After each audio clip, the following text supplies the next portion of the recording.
আসসালামু আলাইকুম রহমতুল্লাহি ওয়া বারাকাতুহু।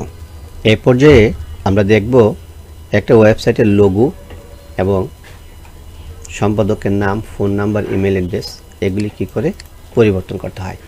এগুলি করার জন্য অ্যাপিয়ারেন্স, কাস্টমাইজ, সেখানে header area, main logo and size, just change image, upload files, select files. আমরা ডাউনলোডে একটা লোগো রেখেছি, এটা হচ্ছে বাংলার দর্পণ।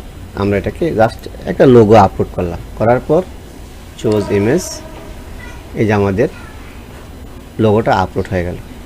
পাবলিশ। এখন নিচেও আরেকটা বিজ্ঞাপন আপলোড করার জায়গা আছে, এটা অটোমেটিকলি সেখানে আপলোড হয়ে যাবে। আচ্ছা, তারপর আমাদের আর কি করার আছে, ফুটার এরিয়া। আমরা এখানে সম্পাদকের নামগুলো লিখব।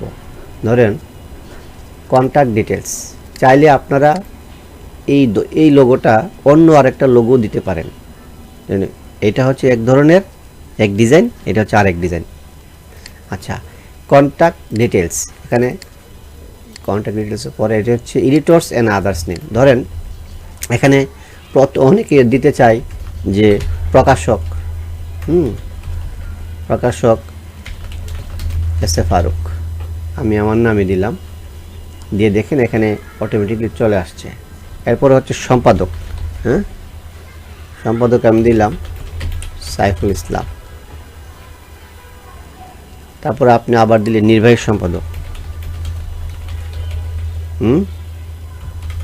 মন্টু আনোয়ার, একটা নাম দিলাম আর কি, যদি কারোর নামের সঙ্গে মিলে যায় সরি। আচ্ছা, এই হচ্ছে আমি নাম দিলাম।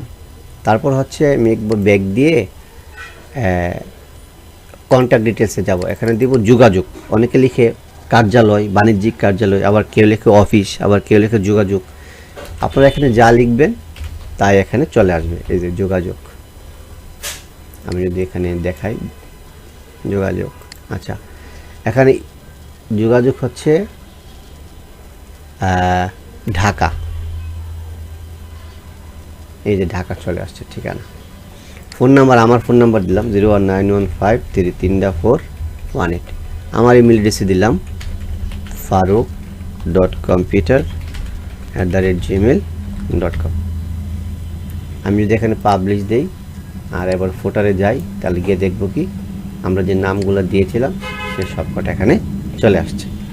তো আশা করি আপনারা এগুলি খুব সহজেই ভালো করে চেঞ্জ করতে পারবেন, আপডেট করতে পারবেন। এগুলোর জন্য কোনো ডেভেলপারকে আপনাকে নক দিতে হবে না। ধন্যবাদ আপনাদের সবাইকে। আসসালামু আলাইকুম।